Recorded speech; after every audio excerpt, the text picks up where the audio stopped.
Thank you for walking me home, especially with how dark it gets as of late.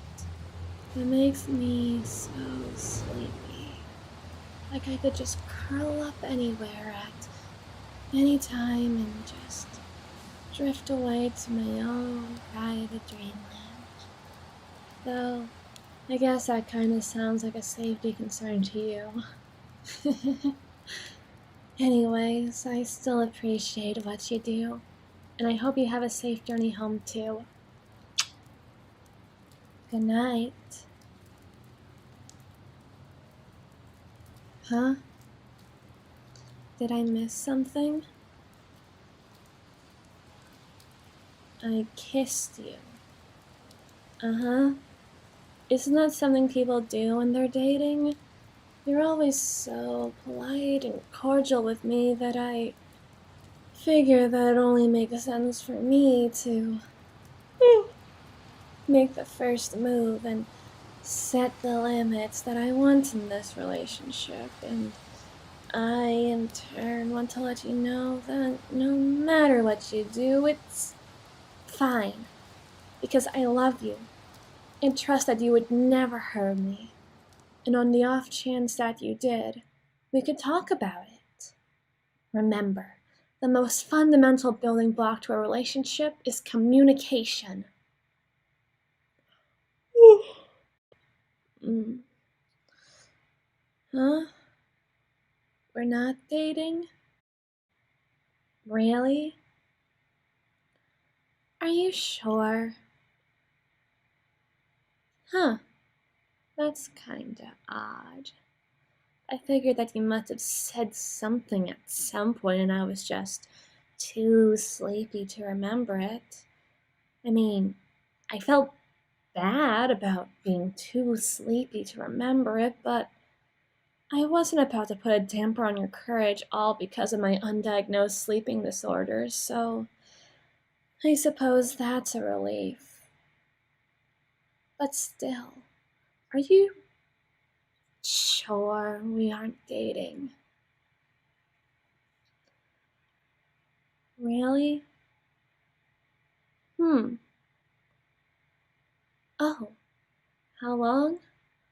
Oh, I think if we go by, well, next week, I think, would have been our 6-month anniversary. So I guess we've been dating for 5 months and 3 weeks. To be honest, I just kind of assumed you were taking things slow in regard to intimacy, though I didn't really know why exactly. I have to be a scumbag to judge you for something like that, especially when I really didn't know why. Maybe you just took those abstinence talks during health class to heart. I'm not about to hold it against you. Mm, You can't blame me though, right? 6 months ago was around the time you began walking me home every day from school after I mentioned to you that I kept falling asleep at the bus stop, and on some of those days you stay behind to play video games or watch a cool movie, and sooner or later I just happen to fall asleep on you, and then our movie nights or brief hangout sessions would just kind of turn into sleepovers, and then those nights would turn into mornings, and we'd end up hanging out again regardless, wherever we were, be it school or my house or the bus stop.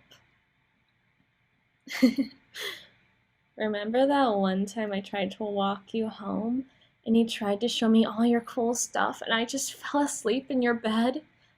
I really didn't mean to, but it was so comfy and soft and it smelled just like you. How could I not find myself instantly comfortable? I think it'd be worse if I couldn't. You're my best friend, and until about a few minutes ago, I was thinking you were my, well, what would you like to call it? Date, significant other, partner.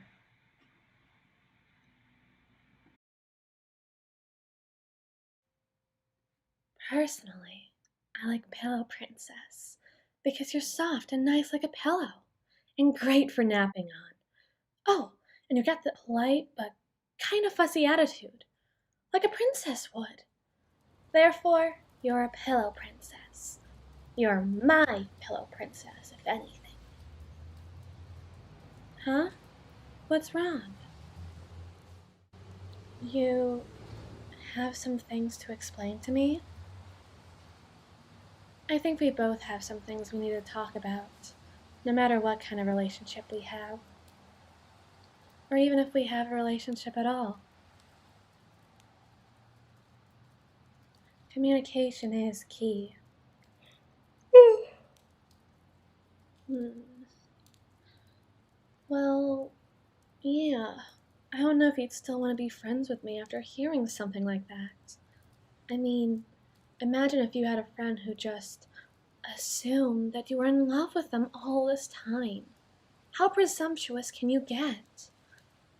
I'm not sure how comfortable I'd be if it was anyone other than you thinking something like that.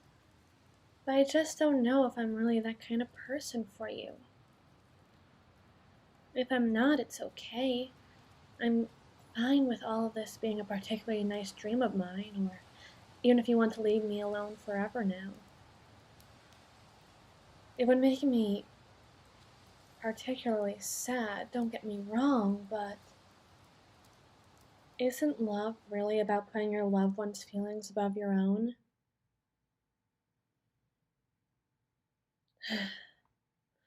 I know this is going to sound silly, but all of this always feels so much easier when I'm sleeping.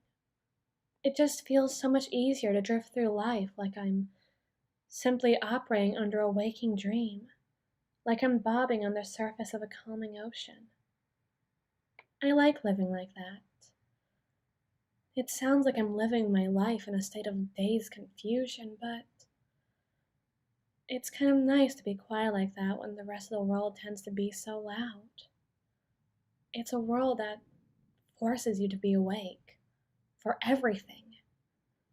Everything and anything is always happening somewhere, and who would you be to miss it all for a dream you won't even remember by the time you wake up? I've never bought into it. The world already moves so fast. What's the point in trying to chase a beam of light as it arcs across the sky when you're never going to catch up to it? There might as well be no point in trying. Except there is something I might be willing to try for. You know, they say we are asleep until we fall in love, just children of dust and ashes. Well, it's as simple as that. I want to wake up now, and I want you to be the one to do it.